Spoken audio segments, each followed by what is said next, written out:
Podcast.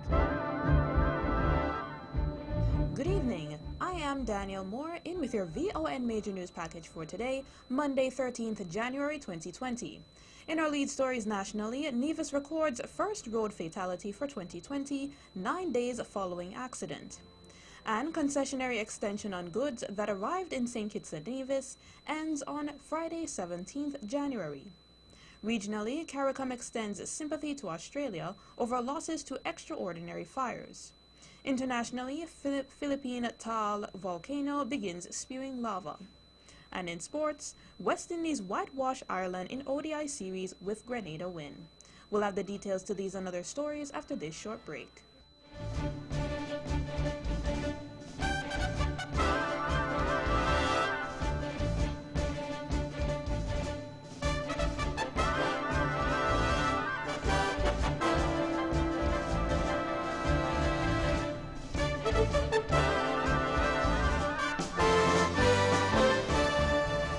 Another look. Different from how you've seen it before. Another look. Takes an in-depth look into business, politics, science, technology, religion, and more. Another look. Featuring documentaries from the BBC, regional features, and local ones too. Another look. Every Monday at 3 p.m. on the Eastern Caribbean's powerhouse, Vaughan.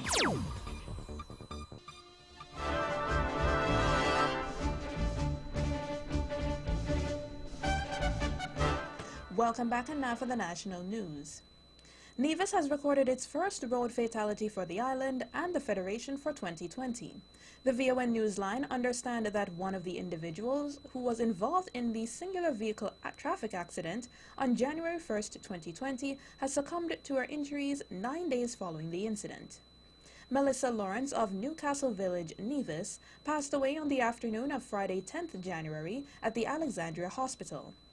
This media house spoke to Superintendent of the Nevis Division of the Royal St. Christopher and Nevis Police Force about the next steps that will be taken in the ongoing investigations due to this turn of events. As a result of the passing of the young lady who was involved in the traffic accident, we will have to conduct an autopsy to certify the exact cause of death.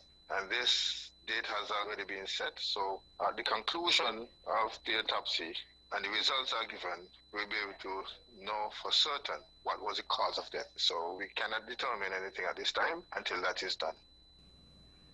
We questioned the superintendent about the eventuality that the death is due to injuries sustained in the accident. What will be the force's course of action? As in most cases, once there's a traffic accident and someone dies, we do charge persons for the offense that is before us, which is causing death by dangerous driving. So, like I said, we'll wait for the result of the autopsy, and then from there we'll see our course of action. But what penalties can be meted out in such a case? That is in the hands of the magistrate. Sometimes person can go to prison, sometimes person pay a fine, but it depending on the magistrate having heard the evidence surrounding the incident. Superintendent Lyndon David. On New Year's Day, Wednesday, 1st January, news spread across Nevis of a traffic accident that occurred in the Cotton Ground area between 4 a.m. and 5 a.m. The video footage and pictures showed a green RAV4 two-door vehicle that slammed into a wall in the said area on the Island Main Road and was damaged extensively. In an interview with Superintendent David on Wednesday, 8th January, he indicated to the VON Newsline that the individuals involved in the accident were hospitalized, and the extent of their injuries were not yet known. The concessionary extension date on goods that arrived in St. Kitts and Nevis up to December 31st, 2019 is this coming Friday, January 17th. Earlier this month, the Team Unity-led administration approved the extension. An announcement in the latter parts of 2019 indicated that from December 1st to the 31st, gift packages and food items up to 400 pounds in weight were allowed free of duty and taxes, and non-commercial importers were granted duty-free allowance of EC $540 or US $200 off the cost, insurance, and freight CIF value of goods.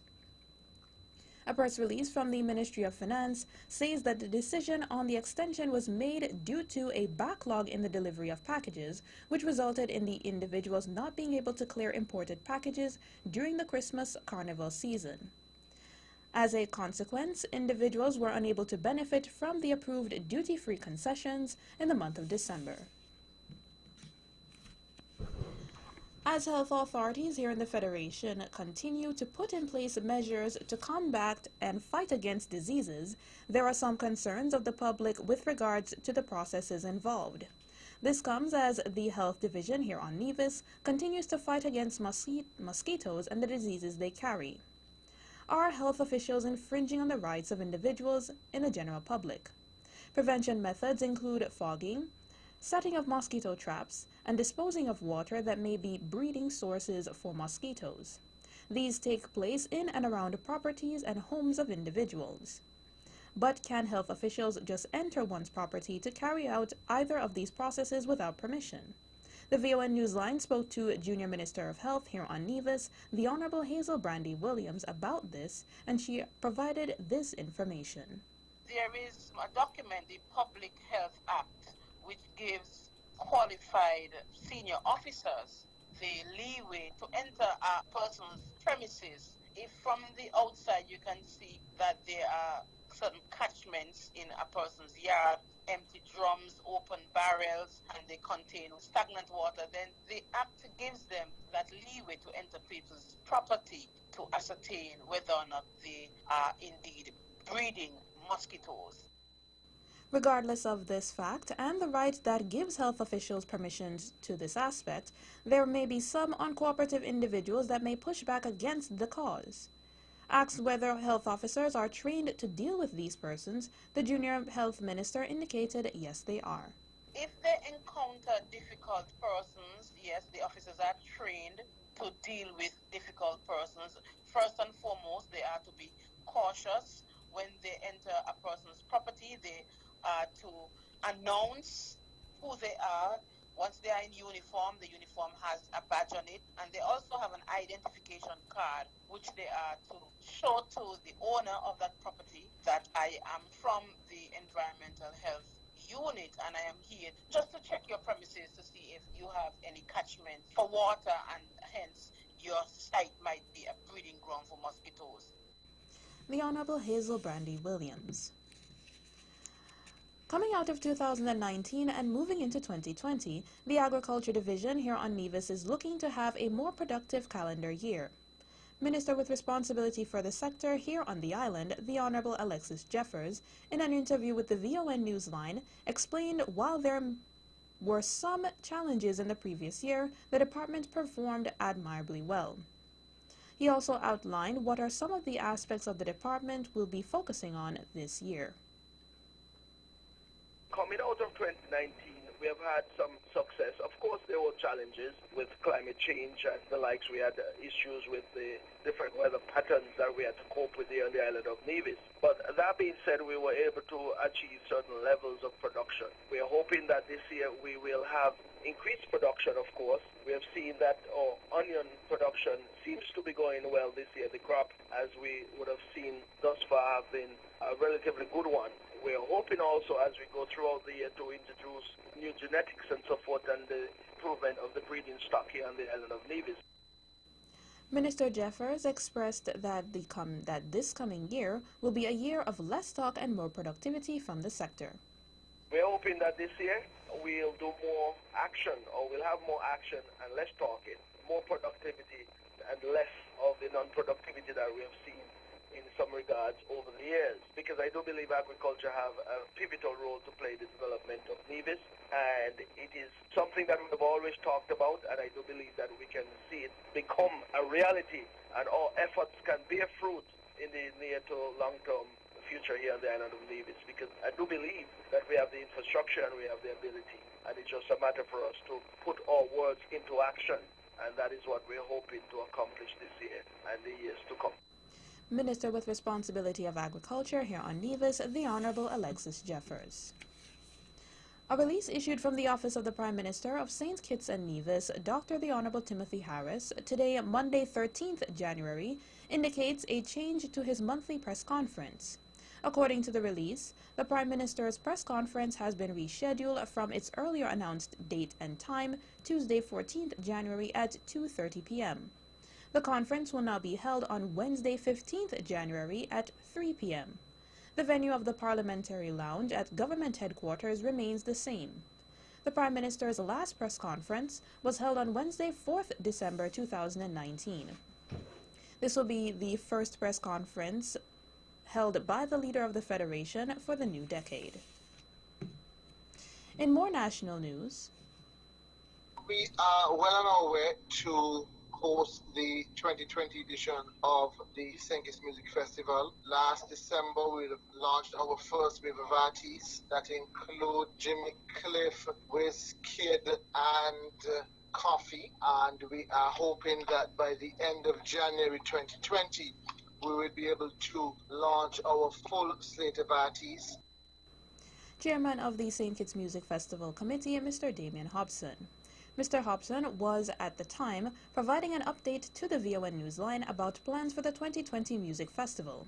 He also made this statement. In December, at Cooler Fete on the 23rd, we also launched Chronics, as well as a collaboration between the St. Kitts Music Festival and Uber Soca Cruise to power the Thursday night activities at the St. Kitts Music Festival. We will be revealing more information about the collaboration between the music festival and the Uber Soca Cruise at our press conference that we will be having at the end of January, when we do our final release of artists for the 2020 Music Festival.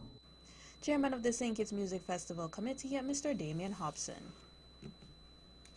His Lordship, the Honorable Mr. Justice Patrick Thompson, Jr., is the acting High Court judge for a period of 3 months, according to a release from the Government House in St. Kitts. On Friday morning, January 10th, Governor General His Excellency Sir S. W. Tapley Seaton witnessed the administration of the Oath of Allegiance and Oath of Office to His Lordship. The oaths were administered by the Registrar of the High Court, Mrs. Janine Harris Lake. His Lordship Thompson will be here in the Federation for a period of 3 months in place of His Lordship, the Honorable Justice Trevor Ward, QC, who has been assigned in the British Virgin Islands for that period. The release also states that Justice Thompson is Grenadian by birth, but practices in the British Virgin Islands. Romania is offering 85 scholarships for higher education in various studies to persons here on Nevis. That is according to a release from the Ministry of Human Resources within the Nevis Island Administration.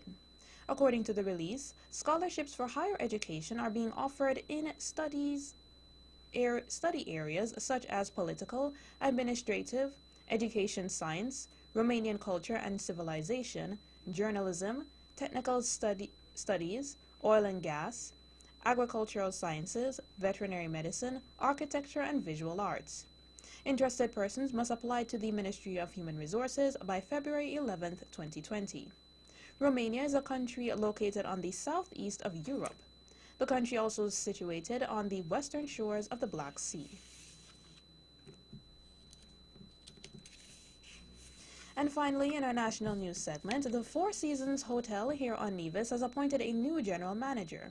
A release from the hotel notes that Four Seasons Hotel and Resorts Regional Vice President Yvette Thomas Henry has taken up the post effective Thursday, 2nd January 2020.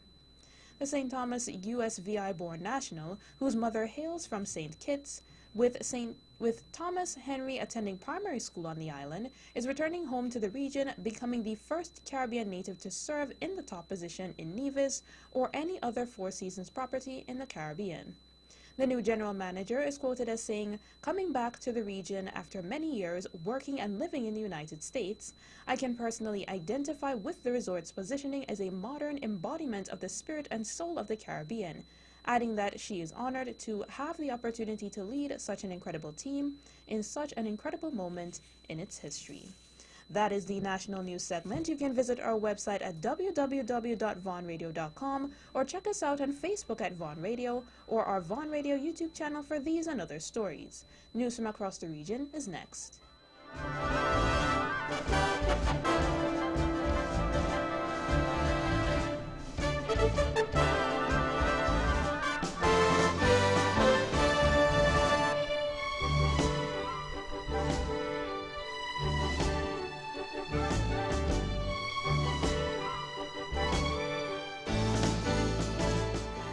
the Bank of Nevis, we know you have your personal as well as your business needs, and we're here to help. Our knowledgeable staff will work with you to help you achieve the financial success that you or your company needs in a competitive market. We offer solutions to make your banking experience easier, like our savings and checking accounts. Be sure to ask about our youth savers accounts and our Bank of Nevis Gold Club. We offer a wide range of personal loans, including mortgage, land, student, auto, and consumer loans. Have access to your funds instantly with our Be Online internet banking and our debit and credit cards. We make international banking and investing easy. How's your business? Give it the leverage it really needs by letting the Bank of Nevis assist you with all the necessary funding for all your business expenses. It's that easy. What are you waiting for? The Bank of Nevis Limited, improving the quality of life. Like us on Facebook at www.facebook.com/The Bank of Nevis.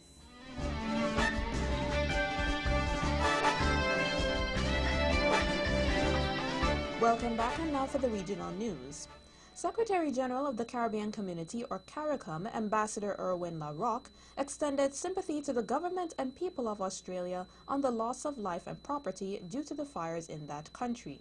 Ambassador LaRocque expressed the sentiments when he accepted the credentials of His Excellency Bruce Lendon as Australia's ambassador to CARICOM at a ceremony at CARICOM Secretariat Headquarters, Turkey-en, Georgetown, Guyana, on Friday, 10th January.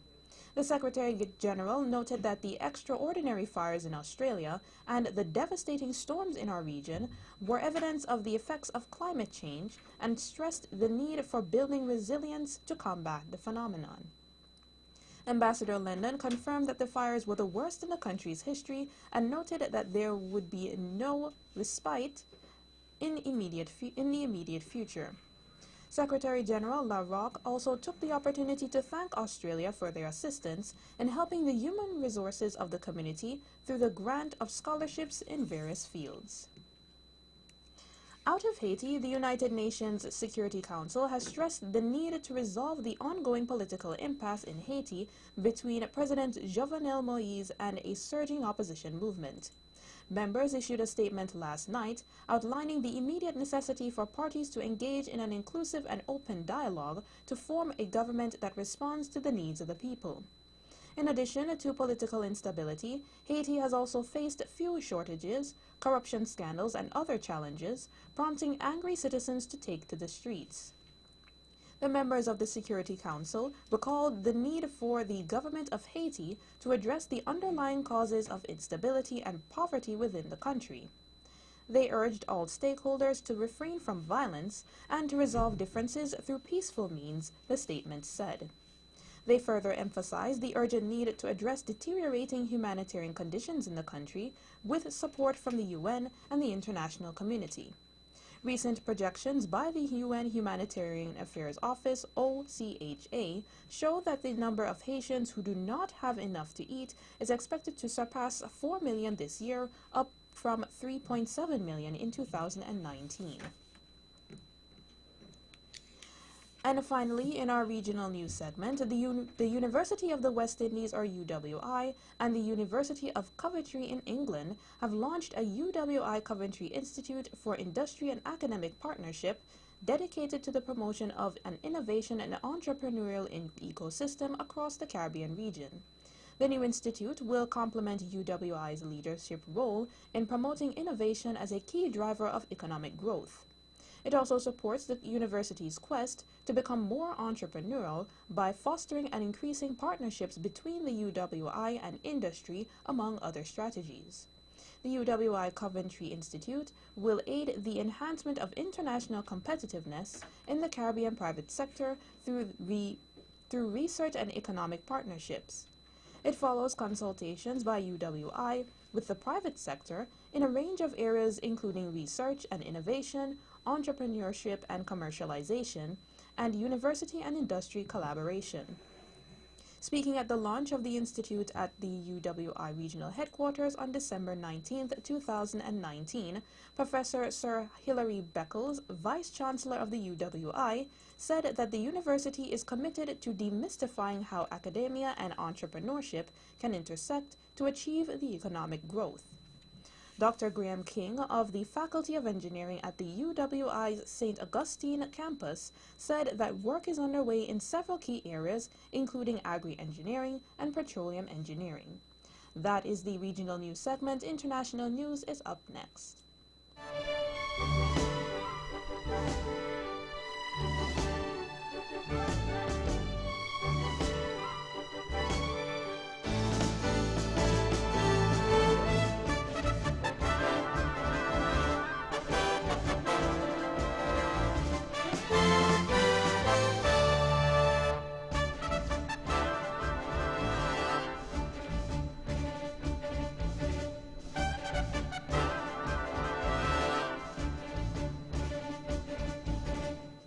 Welcome back, and now for the international news.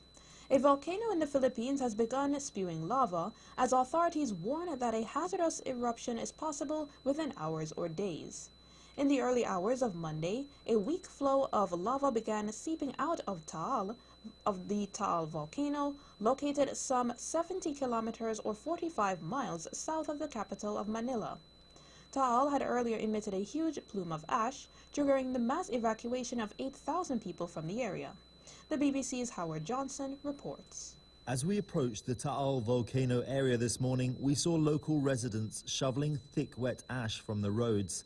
Pineapple groves, normally verdant and luscious, have become grey and lifeless. In the distance, Taal continues to billow ash and smoke miles into the sky, and the clouds have become darker. The authorities say the volcano has now entered a magmatic eruption phase with a weak lava flow. They say the volcano is at alert level 4 out of a maximum of 5, a warning that means a hazardous eruption could occur within hours or days. A court in Pakistan has overturned the death sentence handed down to a former president, Pervez Musharraf, by declaring the legal process unconstitutional. General Musharraf had challenged the formation of this special court, which found him guilty of treason last December. On Monday, Lahore High Court said the exiled general, who seized power in a 1999 coup, was president from 2001 to 2008. The decision meant that General Musharraf was a free man, one prosecutor said. More in this BBC report. The death sentence handed down to General Musharraf was always unlikely to be carried out, not least as he's been living outside of Pakistan since 2016. Nevertheless, it was still seen as unprecedented. But both Pakistan's army and current government strongly opposed the verdict. Today, judges at Lahore High Court ruled that the special court set up to try Mr. Musharraf was unconstitutional. He had been convicted of illegally declaring a period of emergency rule when faced by protests against him in 2007. The Duke of Sussex and the Duke of Cambridge have denied false claims in The Times that their relationship was damaged by bullying.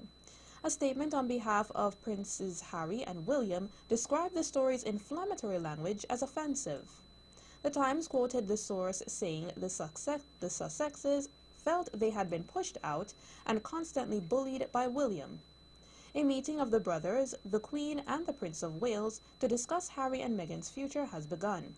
The BBC's Johnny Diamond reports. They're creating a brand around themselves that is distinct from that of the palace. To be blunt, commercially, their titles are important to them, but it's also important to the palace. And I mean, already there's a clip out on social media of Harry appearing to importune a job for Meghan as a voiceover artist from the head of Disney. It was bizarre. The palace needs to get some sense of control, I think. I don't see how it can make a deal where it doesn't, in the end, have some degree of control over their lives, and that may be too much for them. And finally, in our international news segment, U.S. President Donald Trump should take his complaint about being overlooked for a Nobel Peace Prize to the award organizers, Ethiopia's Prime Minister Abiy Ahmed, the 2019 winner, has said. Mr. Abiy said he was not aware of the criteria used to select him. He was credited for his move to make peace with neighboring Eritrea. Mr. Trump said last week that he had saved a country from a big war, a possible reference to his work on another dispute involving Ethiopia. Ethiopia and Eritrea fought a bitter border war from 1998 to 2000, which killed tens of thousands of people. Although a ceasefire was signed in 2000, the neighbors technically remained at war until July of 2018, when Mr. Abiy and Eritrea's President Isaias Afwerki signed a peace deal. That is the international news segment. Sports is up next.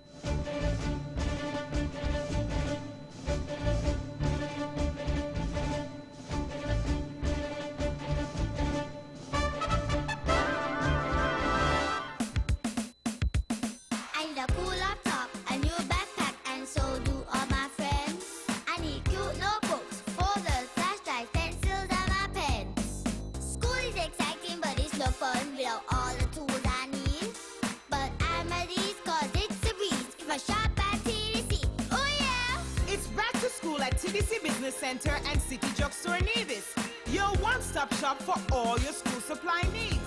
Get bundle savings on backpack and computer packages, but save 20% off all back-to-school materials and printers.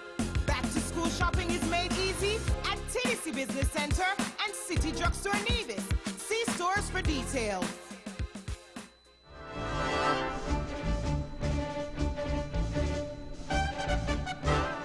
Welcome back, and now on to sports.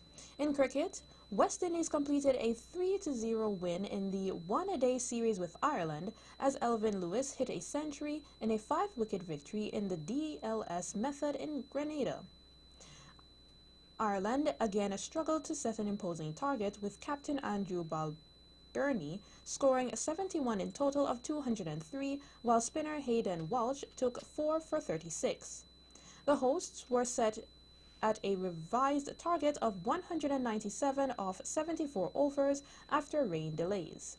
Lewis blasted 5 sixes and 6 boundaries to make 102 as West Indies eased to a 199 for 5 in 36.2 overs. The left-handed Trinidadian was left frustrated with an unbeaten 99 in Tuesday's opening game, but he moved to 3 figures in St. George's with another impressive knock. Nicholas Pooran, who hit a half-century in Thursday's narrow victory, was unbeaten on 43, while Brandon King added 38. The summarized scores were Ireland 203, 49.1 overs, Balbirnie 71, McBreen 25 not out, Walsh 4 for 36. West Indies 199 for 5 with 36.2 overs, Lewis 102, Pooran 43 not out. West Indies won by 5 wickets, DLS method. Target was 197 in 47 overs.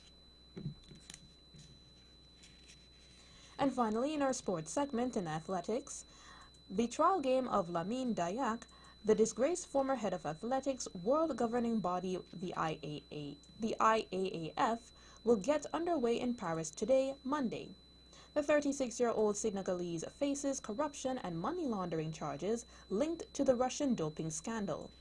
Dayak was investigated by French authorities for 4 years over claims he took payments of more than 3 million euros to cover up cheating.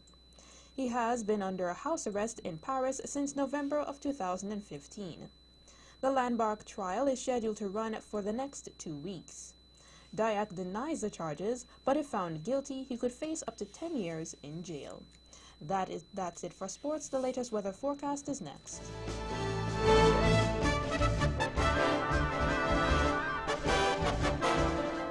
The weather tonight: partly cloudy to cloudy with a 80% or very high chance of showers.